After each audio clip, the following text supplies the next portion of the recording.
Lunar New Year is coming up on February 16th. Michelle Jalen joins us now with ways to celebrate the year of the dog. So you've got your little dog there.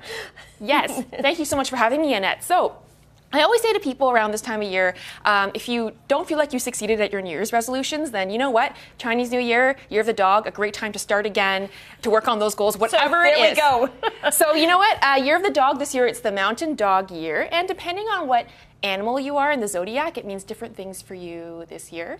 It is the Brown Mountain Dog Year, and depending on your Zodiac. Okay, so I'm a horse. You're a horse. In the year of the horse. So what does that mean for me? So the year of the horse, they said, first of all, they said horses are gifted communicators and very energetic. But they also said this year, in terms of love, if you are a horse and you are single, then you might meet someone special. Okay. Or if you're married or in a relationship, then you guys will be closer than you ever were before. Wow. And my husband's a horse as well. So yeah. Wow. So maybe maybe it's stable. That's great. Love it. So during this time of the year, it's a great celebratory time. It's also known as Spring Festival. We also give away, these are red pockets, and the red color signifies luck and prosperity and happiness, and we give them away in these red envelopes. We usually put money inside. They're usually given to children to give them good wishes. Okay, and you were saying that this is your last year of actually getting them because you're getting married. That's right, I'm getting married this year, so it'll be my last year to receive them, and then myself and my future husband will be giving them out next year. So. Oh, very cool. And then are there dishes that signify the new year that you use to celebrate? Yes, absolutely. So we love longevity noodles, and the longer the noodles are, the more longer life you have. So longevity noodles is one thing. Eat them during this time of the year. I always like to throw in vegetables and stuff. And because you're a dietitian. That's right. And then moving on, we also have dumplings, and we like to talk about. We like to have dumplings because they're also they're supposed to look like gold, or back in the day, when you would trade things. Okay. And they're also they also signify wealth as well. So we got dumplings here. And then we have some desserts. Yes, my favorite part. So dessert. Okay, so nuts and seeds are things that a lot of traditionally in Chinese culture they like to snack on more so than other types of candy. So things like candied walnuts, and I love walnuts because they're heart healthy and they've got healthy fats.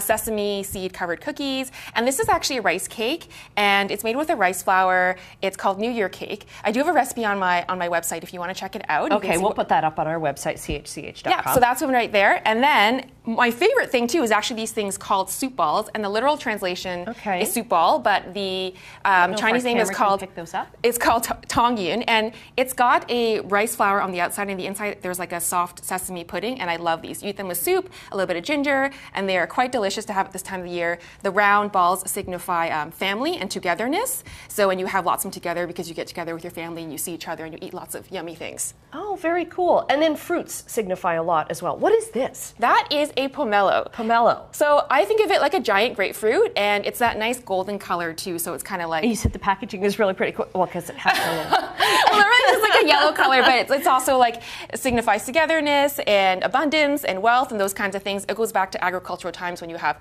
more abundance, you have more money. So would you share it with everyone at the table? Absolutely. Then, right? You would share it, you would chop it up, you would cut it up, and it does look better when it's wrapped up, but everyone gets a little piece and it's sharing, and it's a very family style way of eating. Okay, and then the little, so these are these mandarin oranges or clementines?